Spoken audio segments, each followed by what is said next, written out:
Olá, turma, tudo bem? Eu sou a professora Gildane e estou aqui novamente com mais uma videoaula para vocês. Então, pegue a sua apostila de matemática, abra na página 94. Pegue também lápis e borracha. Na página 94, galera, nós vamos falar sobre o clima e as doenças. Muito bem, então acompanhem aí. Você já ouviu falar sobre doenças como a dengue, a zika e a chikungunya? As fêmeas do mosquito Aedes aegypti transmitem todas elas. Provavelmente você já deve ter escutado sobre essas doenças, né? Algumas delas a gente já pegou, né? A dengue. Se você ainda não, você é um sortudo, mas a maioria das pessoas já pegou dengue, né? Muito bem, aqui nós temos um quadrinho explicativo que diz assim: o mosquito Aedes aegypti gosta de viver perto de pessoas, pois a fêmea se alimenta do sangue humano. Alimentada, ela tem forças para se reproduzir e colocar seus ovos em água limpa e parada. Então, olha só como que ela se reproduz, em água limpa e parada. Por isso que não podemos deixar água parada. Seguindo, se estiver infectada, além de poder transmitir os vírus da dengue, do chikungunya e da zika para as vítimas que forem picadas, ela pode passar esses vírus também para as suas larvas. Os vírus não causam doenças às larvas, somente as tornam transmissores dessa doença. Muito bem, a partir disso vamos responder aqui as questões de número 1, 2 e 3. O tempo chuvoso, galera, pode ser mais propício para os criadores do mosquito, né? Então nós temos que prestar atenção, não deixar a água parada em casa para não estimular o alto índice destes mosquitos, né? Para evitar doenças. Então a número 1 diz assim: como já sabemos, os ovos do Aedes aegypti são colocados em locais com água limpa e parada. Como deve estar o tempo para que os focos de reprodução aumente? Então, provavelmente tem que estar um clima úmido, né? No tempo de chuvas, quando chove, aí enche os baldes, enche qualquer recipiente no qual a água possa entrar, né? Os vasos de flores, né? Então, elabore a sua resposta e coloque aí, né? Porque daí quando armazena água, os mosquitos acabam se reprocriando ali, né? E assim reproduzindo mais mosquitos e causando mais doenças. Número 2. O que podemos e devemos fazer para diminuir os focos de reprodução desse mosquito? O que nós devemos fazer? Né? Uma das opções é colocar areia em pratos de vasos, né? de flores, tirar água dos pneus velhos e outros objetos que possam acumular líquido, tirar água das plantas, né? Como por exemplo as bromélias, tampar as caixas d'água, então assim, tampar todos os recipientes que são capazes de armazenar água, né? Muito bem. No número 3, observe a quantidade de casos de dengue em determinado ano e local. Temos uma tabela e um gráfico correspondente. Então, aqui nós temos a tabelinha que precisa ser preenchida alguns números, e ali na página 95, nós temos um gráfico. Então, vamos acompanhar aqui, ó, a tabelinha junto com o gráfico. Na tabelinha, nós temos ali o mês de janeiro, que precisa ser preenchido. Então, nós vamos olhar lá no gráfico da página 95, o mês de janeiro. Quantos casos de dengue corresponde ao mês de janeiro, né? Nós temos ali 60 e mais 1, 2, 3, 4, 5. Então, nós temos 65 mil casos, né? Então, vamos colocar aqui na nossa tabelinha, vamos preencher 65 mil. O mês de fevereiro corresponde a 11 mil. Mês de março, 90 mil. Mês de abril, 120 mil casos. O mês de maio, nós precisamos olhar lá no gráfico. Vamos lá. Na página 95, vamos olhar o mês de maio. O mês de maio corresponde a 94 mil casos. O mês de junho, 50 mil. O mês de julho, 24 mil casos. O mês de agosto nós precisamos olhar lá na tabelinha. Vamos lá. Mês de agosto corresponde a 16 mil casos. Mês de setembro, 10 mil. Mês de outubro, 14 mil. Mês de novembro, 17 mil. E o mês de dezembro, 21 mil. Muito bem, já preenchemos a nossa tabelinha com os números que faltam. Mas nós precisamos fazer algumas barrinhas aqui no nosso gráfico, né? Do mês de abril e do mês de dezembro. Então, vamos olhar lá na tabelinha o mês de abril. O mês de abril corresponde a 120 mil casos. Então, eu vou puxar a minha barrinha aqui, ó, até os 120 mil, tá? Para eu completar o meu gráfico. Vou puxar a barrinha assim como os demais. A mesma coisa eu vou fazer ali em dezembro. Dezembro corresponde a quantos mil casos? 21 mil casos. Então, eu vou puxar a minha barrinha até 21. Vou puxar aqui até o 20 e mais 1 centímetro, né? Então, 21 mil casos. Muito bem. Feito isso, eu vou responder as questões, as atividades aqui da letra A, B, C, D e E.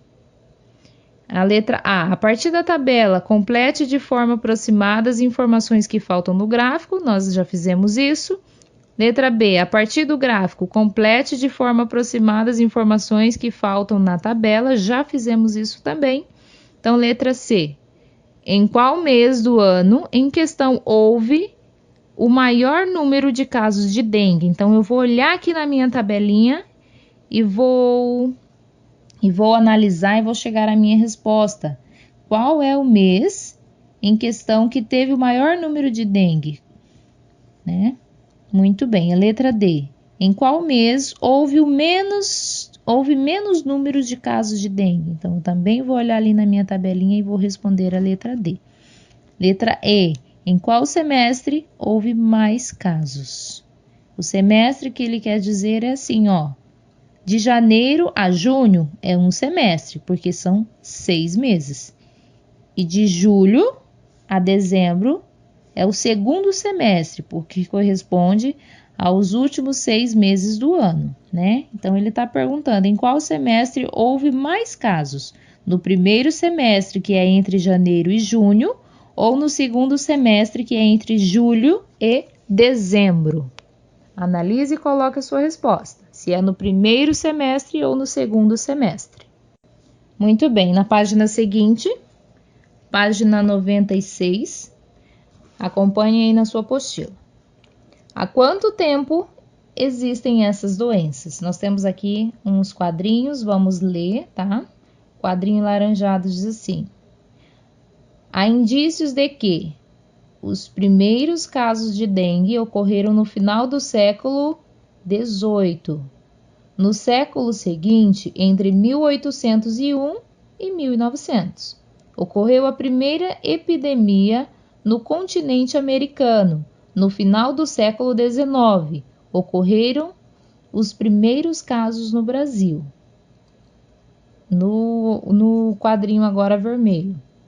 Casos de chikungunya foram relatados na Tailândia no início da década de 1950, mas precisamente em 1952.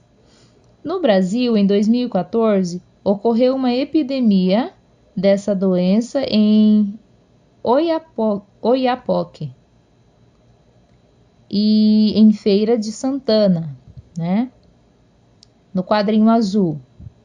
A Zika também é recente. Em 1947, esse vírus foi isolado em Uganda, na África. Os primeiros casos do Brasil ocorreram já no terceiro milênio, mas precisamente em 2015.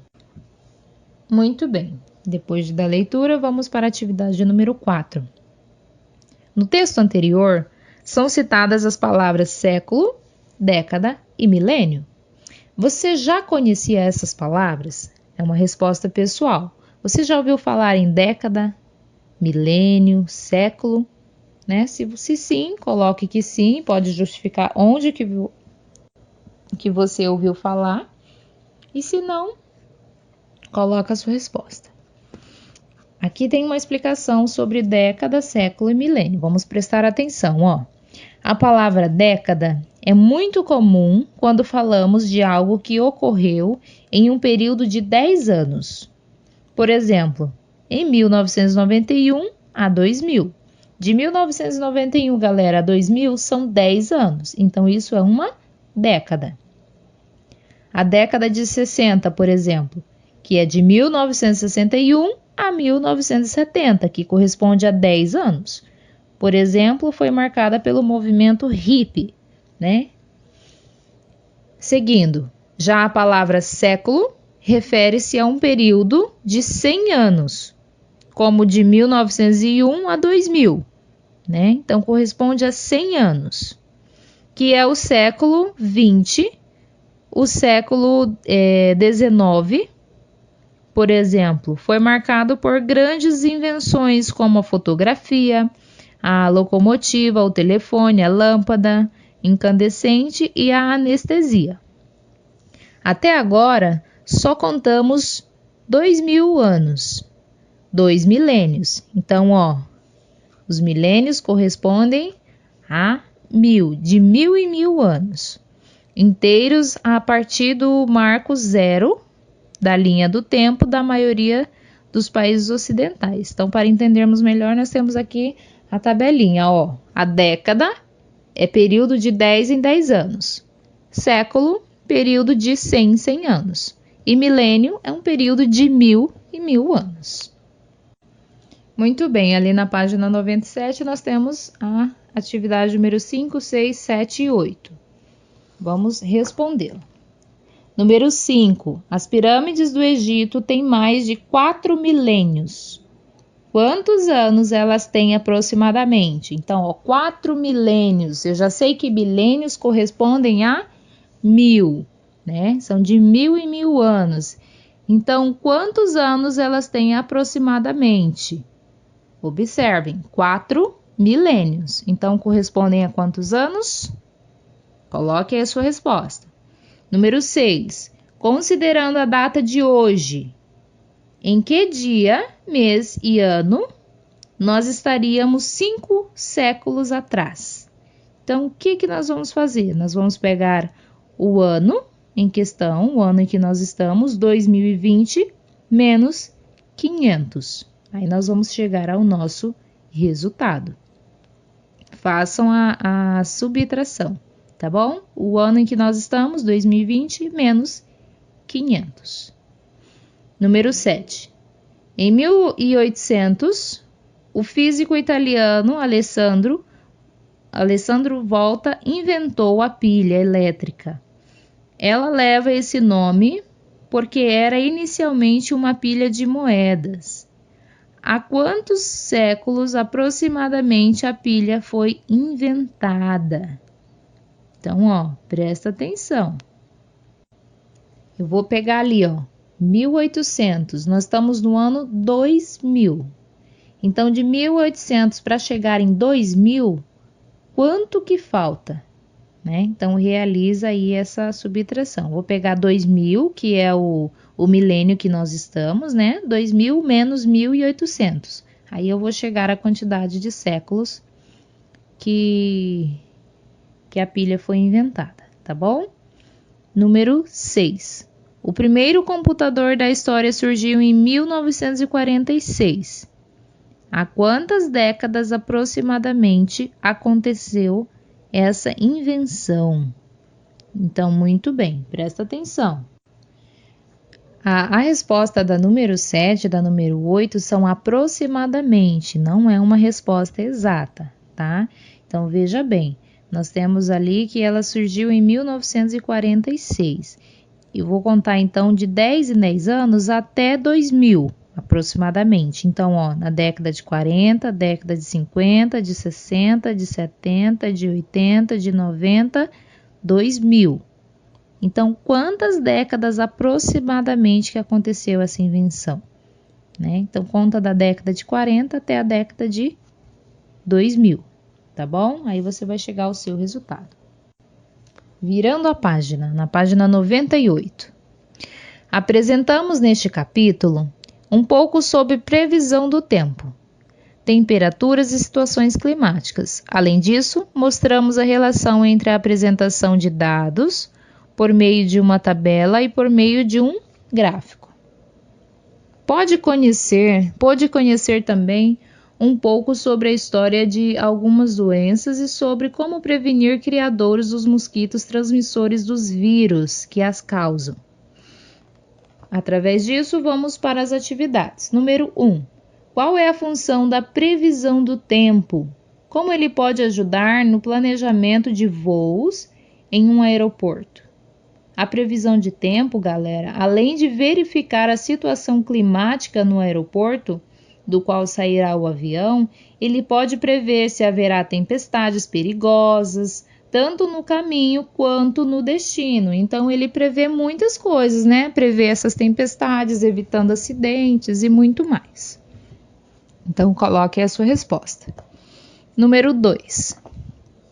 Complete o quadro com seus conhecimentos sobre a previsão do tempo. Então, nós temos aí uma tabelinha que precisa ser preenchida, né? Seguindo as flechinhas, ó, previsão do tempo. Previsão do tempo é dividida em dois, que é a situação climática, que é se está chovendo, se está sol, se está nublado, né? E a temperatura, que é o que precisa ser preenchido aqui nesse quadrinho. Então, aqui vocês vão colocar temperatura. A temperatura é dividida em frio e calor. E essa temperatura ela é medida em graus Celsius. Então, é isso que vocês vão colocar aqui nesse outro quadrinho vazio. Graus Celsius. Tá bom?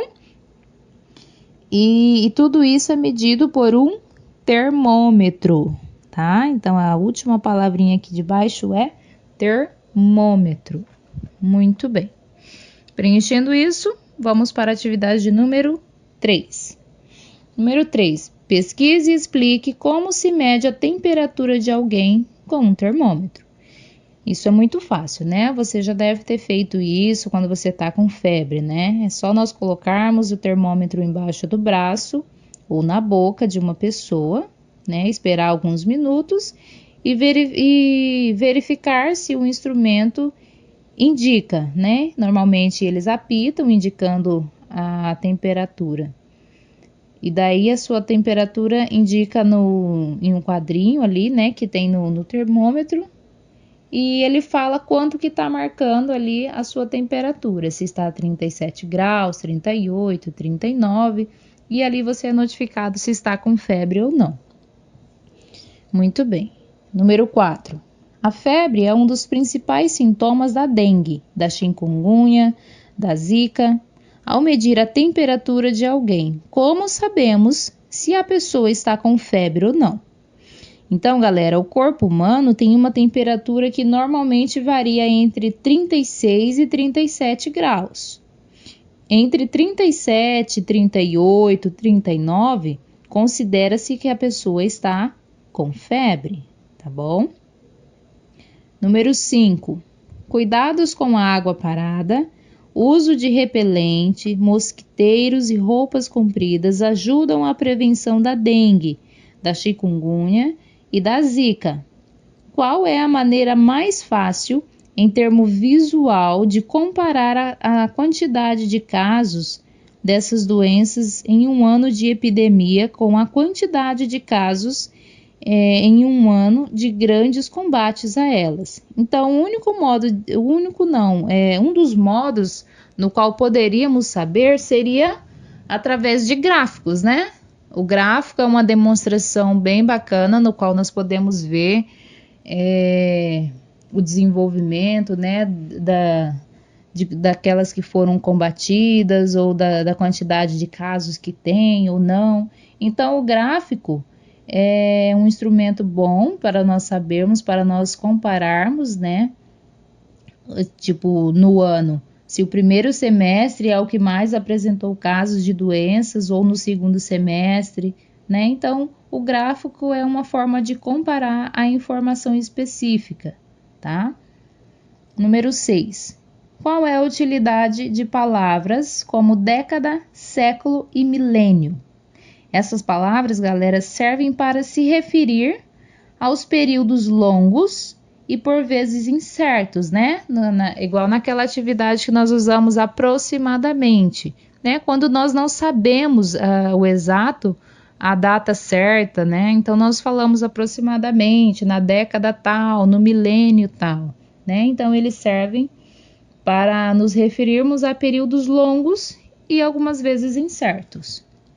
Número 7. Os milênios, a partir do marco inicial, vão do ano 0 até o ano 1000 e vão do ano 1000 até 2000.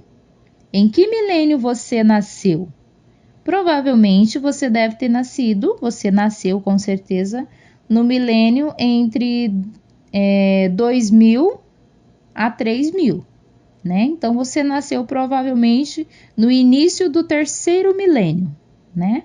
Então, essa aí é a sua resposta. Muito bem, galera, essa foi a nossa aula de matemática. Responda as questões e eu encontro vocês na próxima aula. Até breve!